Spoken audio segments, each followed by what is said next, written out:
तुम्हाला काय आता माया पुढे बसलं का? खरंय खरंय खरंय. मी निघून गेलो का? धंदा आहे त्यांचा. दिली ठोकून आमच्या, चालले घरी. नाही मला याला कुठंतरी कंट्रोल, याला आवर घातला पाहिजे. व्यवसाय केलाच पाहिजे. नोकरी मिळणार नाही, बायको मिळणार नाही. आता बायको न मिळण्याची कारण लोकांनी एक निगेटिव्ह विचार मांडला आता सध्या. मग मुली मिळत नाहीत. तसं नाही आहे. नगर जिल्ह्याची रेंज आहे साहेब 1850 आपली मागच्या महिन्यातली. म्हणजे आपल्याकडे 1000 पोर आहेत आणि 850 पोरे.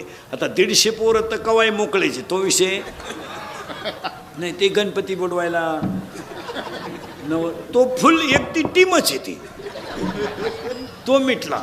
पण दुसरा प्रश्न लोकांनी डोक्यात घेतला नाही. मुलीच्या क्वालिफाईड मुलगा